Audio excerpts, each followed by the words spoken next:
College. When you're old. Age. You got kids.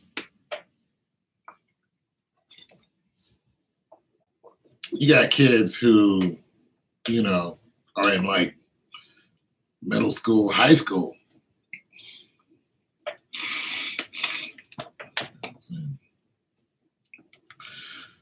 Online colleges. University of Phoenix. Everybody's online now. Different college accreditations. Some colleges, okay, so, all right, let's get into some accreditations. A young man asked me to do this vid. Let me go to see what his name was. Anonymous asked me about this. So that's what this is about. But let's get into some things about college, because I'm supposed to be graduating soon, and I am going to graduate soon. I got papers and math to do now. I've just been chilling all day, but I'll do them. Okay, so let's talk about, for one, being motivated. Being motivated when you're older. That's what let me read what it.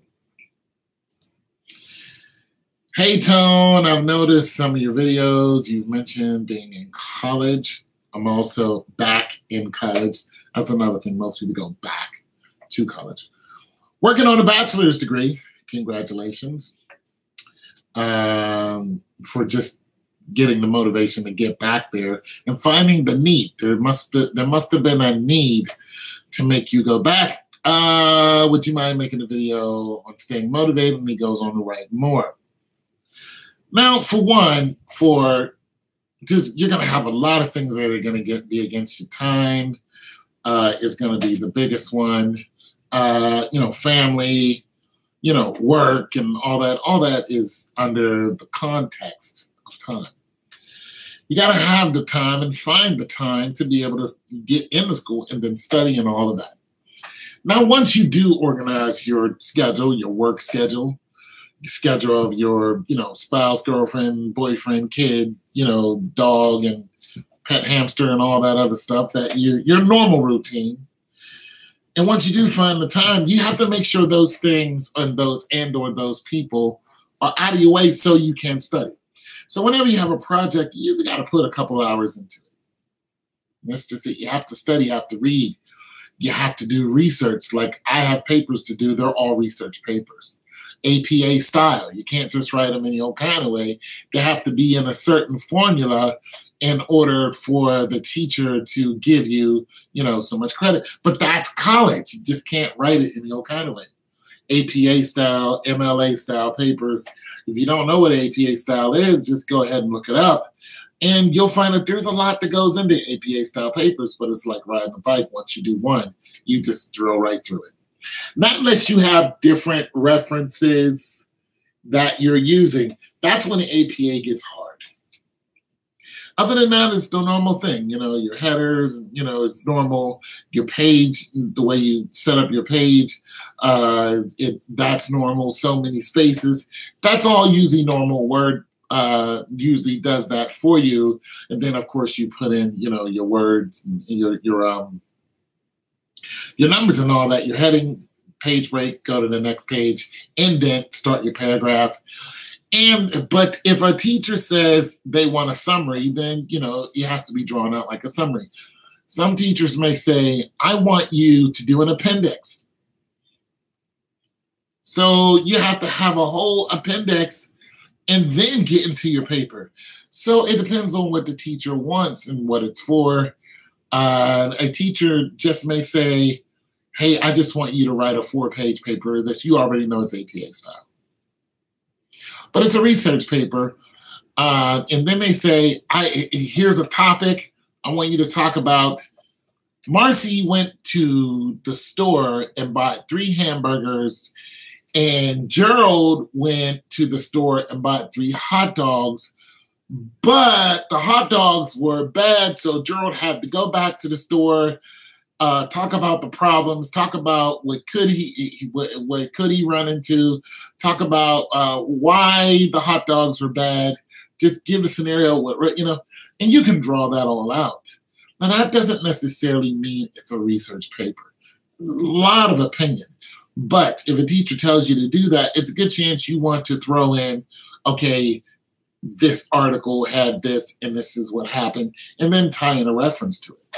It also has to be, kind of when you do the first part, and you have your paragraph, then you draw from the paragraph. First sentence in a paragraph, that's going to be your whole first page. Second sentence in a paragraph, that's your thesis. All right, so staying motivated to do that type of work, it's all time management. That's all it is. It's all time management. Some people don't have enough time. Some people have too much time. Some people don't know what to do with their time. Most people are bad time managers. You have to be a good time manager. You have to know yourself. Some people like to cram. That's just how they learn. Some people love to be in class. That's how they learn because they like, the auditory effect of learning. They get it. Other people, they love to read. Leave them alone and just let them read. They're very didactic when they come to reading. Let me read about it. I don't want to hear you talk about it. Let me read about it. So they'll open up a book and they'll go through a whole book and Bill Samwell tell you the whole book. Game of Thrones reference. He's a reader. Other people are doers. Jon Snow. Go out and do it, and then they learn. So you have people who learn different ways, and you have to find out what is your way of learning. Now, you could be 30 years old and not know your best way of learning. You know what I'm saying? You can go on YouTube and listen to the subject matter and play your video game, and you're getting it all.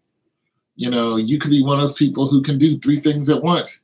You can clean the house, talk to the husband, deal with the kids, and listening to, an excerpt of whatever the subject is about, and they're talking to you and the kids, and you're cooking and you're listening, and you get all of what was just said. All of that you completely understand, and you go and you write your paper, and you're just like, 4-page paper, boom, done. It all depends on how you learn. Other people need complete silence. They want silence. They want a little bit of light. They want to be immersed into it. All depends on, Now the schools. Now let me tell you, let me give you some advice on some of the schools that you guys go to. Okay. For one, in the medical field is very exact. All right.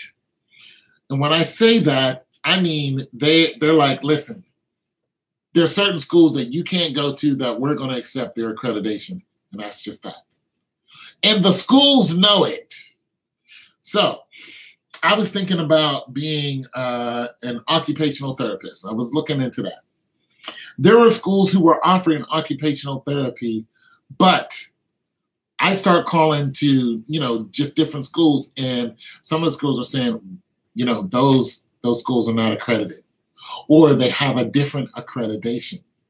So if you're looking to work at OSU, you're not going to graduate from there and then go to OSU and work at the big university. Not going to happen. Now, some people ain't going to care, because if everybody was just like, nah, we're not taking them, then they wouldn't have the program in those certain schools. Okay? So you need to find out where exactly you want to work or what area you want to work in, and then choose your school. Now, you might have a waiting list of 2 years.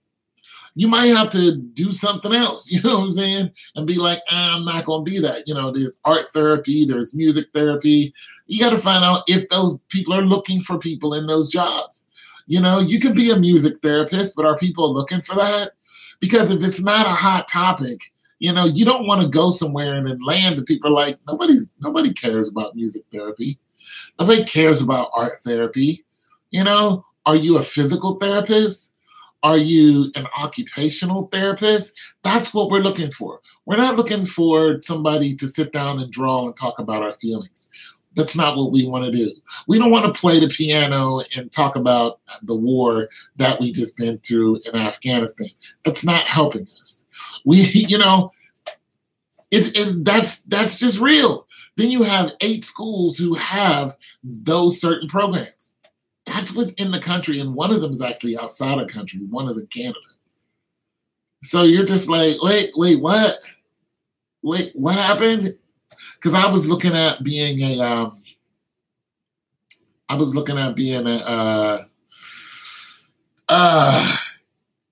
it's art and it's medical, because I was trying to join the 2 fields, see what was in art and a medical field. It wasn't art therapy though. I wanted to be a,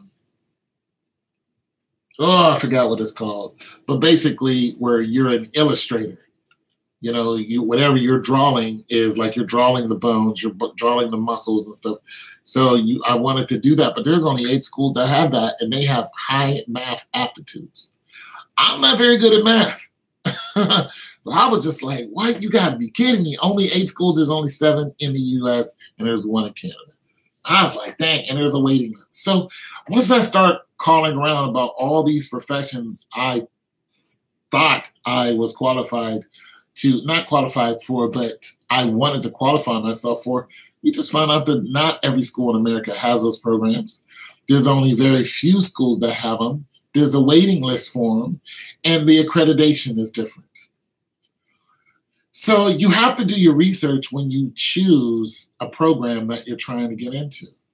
You know, but there's a couple of young ladies around here, and one of them is she's like, I want to work for NASA with SpaceX. So she has high math, has a high math aptitude. African-American young lady, and another one wants to be a doctor. She's like, I want to be an OBGYN. She's like, I've always wanted to be that. That's what I'm going to be. She's like an introvert and a real sciencey. Like, these are science women. And I love it. I was just like, yo, both you young ladies are like, yeah, this is what we're going to be. Like, they know what they're going to be. So, you know, one is entering the college now, and the other one's got 1 more year in high school. And of course, she'll enter in the college. And that's just what they're going to be. That's just that. It doesn't work that way for everyone. So I want to say this. Don't feel bad that, you know, it took you 20 years to graduate from college. You had a life, you lived, you did what you did. Don't look back and start being like, oh, I wish I could have been, because you can't. You're not going in reverse. We're going forward. At least you didn't do it when you were, 10 years older. You did it now. You know what I'm saying? You did it now. You're accomplishing it now. Don't feel bad because there's going to be students sitting beside you who are 20 years younger than you, because I've went through that and it just bothers me. But I was like, screw that. I've done so much in my life that I'm proud of. You know what I'm saying? I served my country. I'm a taxpayer. I did a lot of things. I've seen a lot of places. I've been in and out of the country, family and all that. You have a lot to be proud of. And then you decided, you know what? I'm going to go ahead and accomplish this. It's happening. There are millions of people who are doing it. Like, don't sit up there and beat yourself up because some 20-year-old walks in and they know how to whip out a TI-83 and know everything about it. You're struggling with it. No, just ask them how to use it. Oh, this is what you're good at? Hey, can you tell me how to do this? Yeah. Y equals Zoom 9, bar, stats, edit. Let's go. Okay, you know what I'm saying? Let's go. Let's get through this. You know what I'm saying? TI-84, blah, blah, blah, blah. Graphing calculated graph. Okay, dot plot, boom. You know what I'm saying? You know what I'm saying? That's it. I need to dot plot this. I need to box plot this. I need the 5-number summary. You know what I'm saying? Min, max, first quartile, second quartile, third quartile. I need to know what's the mean. I need to know all that. And then get it down and just rock with it. Like I already, boom. Like you got to go. There's some classes that you're going to be good at. When it came to art history, I had to take the class. I knew more than the teacher. She was asking about all this history and nobody in the class knew. I just kept raising my hand and got to the point where I said, does anybody else want to answer these questions? Because I knew. I knew all those historical events. I knew what happened in all the historical events. It's not because I studied art, it's because I like history. So there's some things that you're just good at. You could become a tutor in that. Like my degree is in healthcare, but could I be a art history tutor, or if there is such a thing? People look at art history and go, man, don't nobody care about art history. It's just like, then why are people teaching it?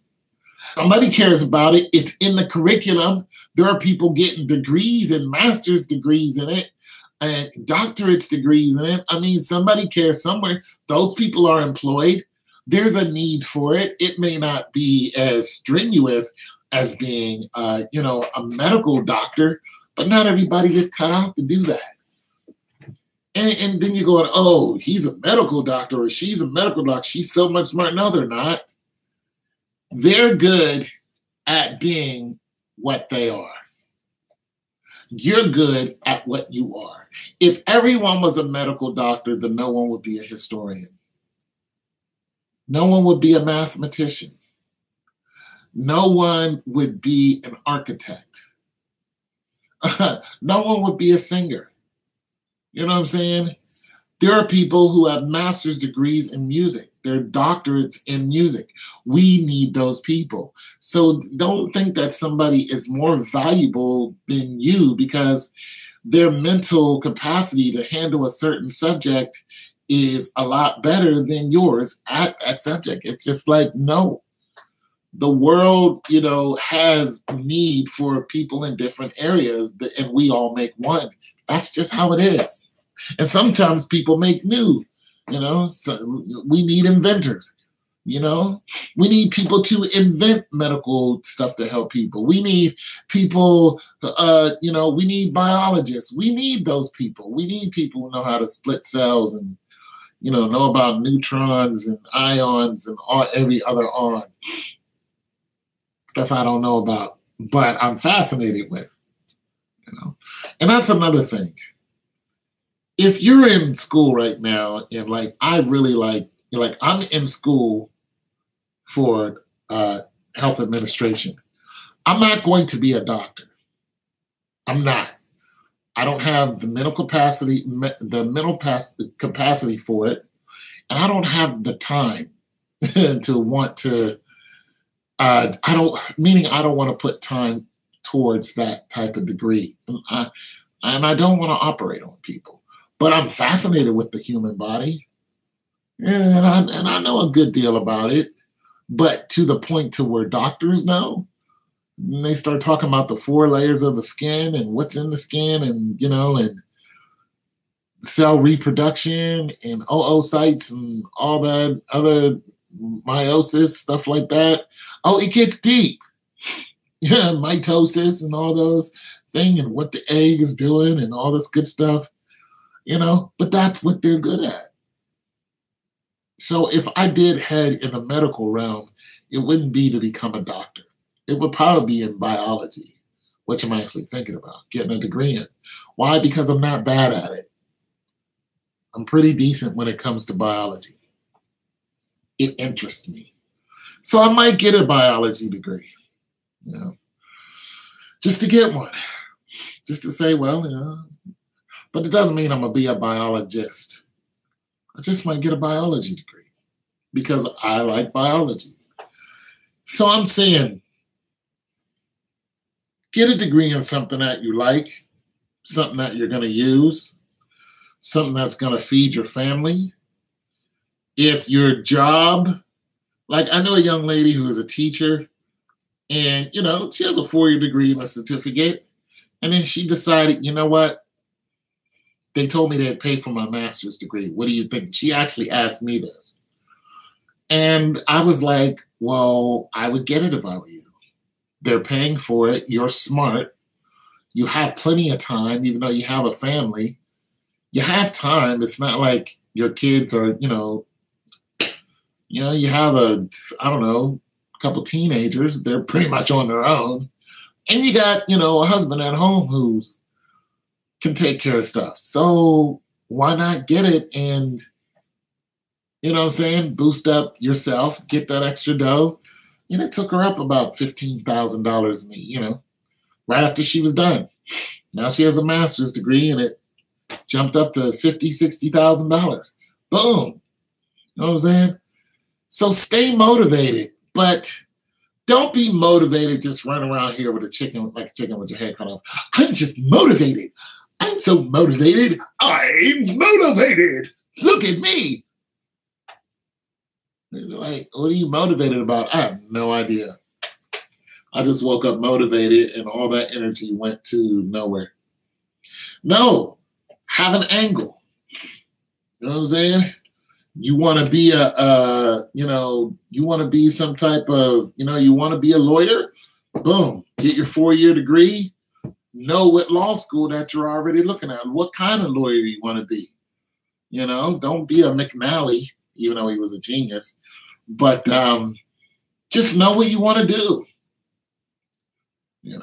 Or know stages. I know I need to get to this stage. Some people start off with a 2-year degree. I'm going to get this 2-year degree and boom. And that's what they do. Got that 2-year degree, they're in the work field. They're just like, okay, now I got my 2-year degree. I'm going to go back and get my 4. Right now I'm making $13 an hour. I'm cool. I'm single. It's just me. Or, I'm married and my husband, he's making, same thing I'm making. We both got this type of income coming in. We're 40, 50,000 a year. We got a whippersnapper. Okay.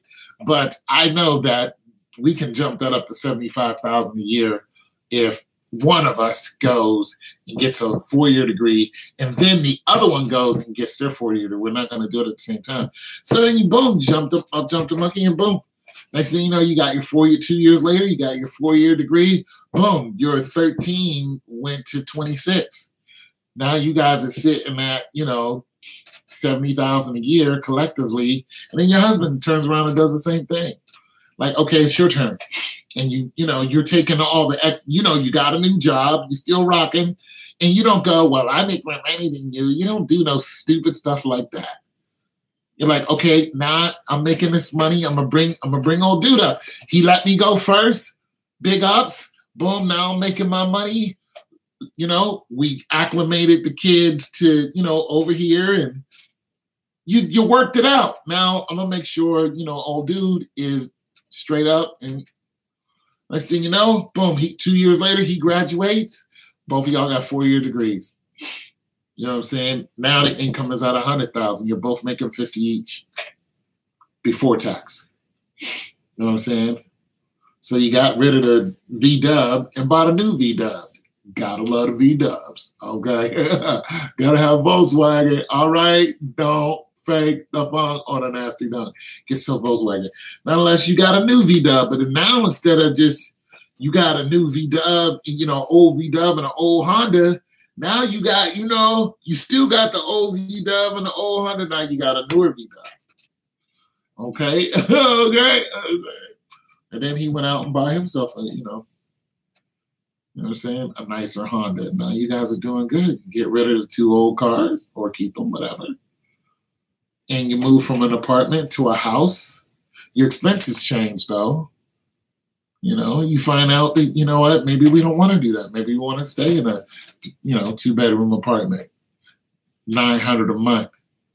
Rent is, we're both doing good. We're saving money. Save money. Instead of, your credit's good, your money's good. So what you're doing is you're like, okay, we want to get rid of these cars, but we want to get, we want to upgrade. So what you do, for the next 2 years, y'all both stack your money. Y'all been driving those old cars, still drive them. Stack your money. Your credit's already good. You're looking at a new car. You don't need it now. You just wait. Save up about 10, 20 grand. Boom. Go out and snatch yourself a new car, pay it off. Just like that. I know people who do that. You don't always have to go in debt. You know what I mean? Yeah, that's what they did. Guy had 2 kids and his wife, and he just like, I like this car. And he just walked up on him and just like, how much? 26,000 here. Don't call me. Don't write me. I'm not buying another car from you. I don't want a lap dance. No, here's your 26 G's. Give me the car. And rolled out. Just bought it. Just like that. Now, cars are not the best investments unless you're making money from the car. So know that. People go out and buy expensive cars and they depreciate as soon as it rolls off the lot. So be careful with that. Anyway, so I just wanted to tell people to stay motivated and see what else he wrote. Get the whole thing down. He wrote other stuff. What else did this person write? Oh yeah, my goodness. Touch on dealing with childish coworkers. Okay. Childish coworkers. Also, can you touch on dealing with childish coworkers and learning to start a business? I'm 30 and I'm not motivated as much as I would like due to feeling worn out. Sorry for the long post and video pertaining to college. Staying motivated would be great to help myself and others. Also, would like to hear your plans regarding after college. My plans after college is if I enter back into the work field, I am going to be 1099. I'm not going to be W-2. I could go to work for somebody, but I don't want to work for anyone. I want to work with them. I don't want a boss. I don't want people to tell me when to go to lunch, when I can go on vacation. I don't want people telling me anything, Also, if I do anything, I'll probably, be some type of contractor in probably medical fraud somewhere. So what I'll probably do is go to the government, which is looking for people, and say, hey, I want to be one of your fraud investigators. They're looking for people my age. Now, I could just be a private contracted ombudsman, but I won't do anything until 2021. So about a year and a half. I got my own reasons for that, but nonetheless, so it'll be something like that, if I jump back in the work field, but I'll just be working when I want to. I won't be working because somebody wants me to work. I just feel like going to work, so I'll go to work. I don't need a whole bunch of money. I don't need to be seen. I don't have expenses that are just crazy. I don't have none of that. Hold on a second. So you got to be careful. You got to know what you want.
Thirst trapping. I'm hungry.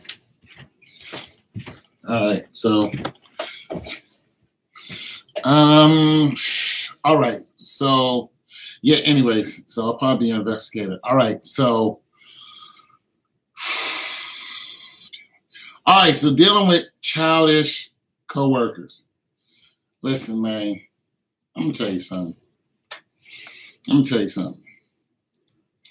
If you think that your coworker situation is going to change because your job situation changes, you're fooling yourself.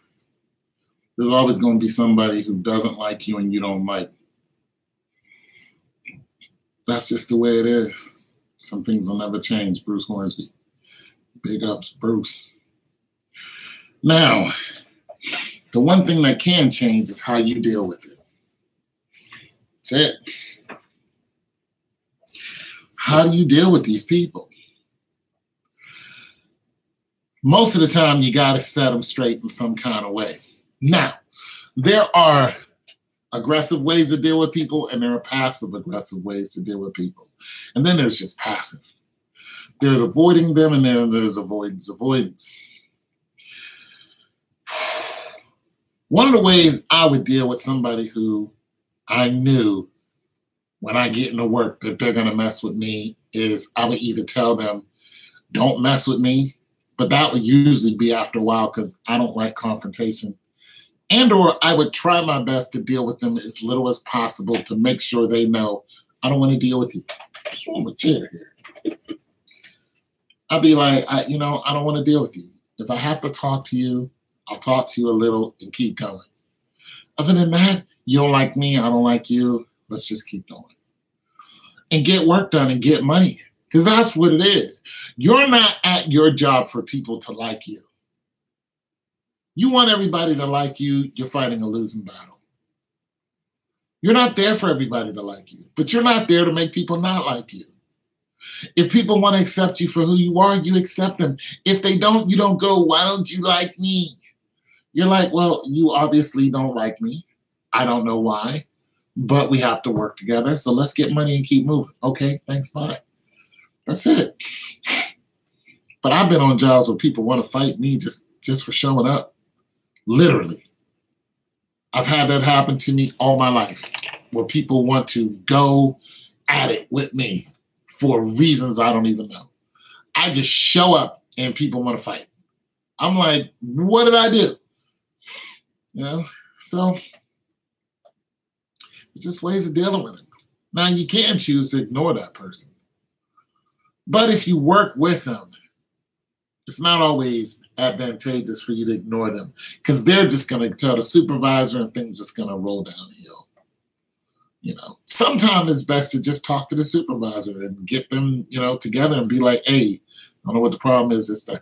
But I've had that happen before too. Didn't really help me. In fact, guys threatened to pretty much end my life. So eventually I got out of there, But you got to deal with it the best way you can in order to keep that bread coming in. Because one job, I knew if I didn't leave that one of us was not going to make it home. And so I left, but then I didn't have a job. So I had to file for unemployment. And, the company I was working with, they didn't want to give me unemployment because it's like, you quit. I was like, my life was being threatened, yada, yada, yada. I ended up getting unemployment. I ended up getting it. I fought it and I got it. Because they really were trying to threaten my life. And I knew I was in danger. And I was like, I'm out of here.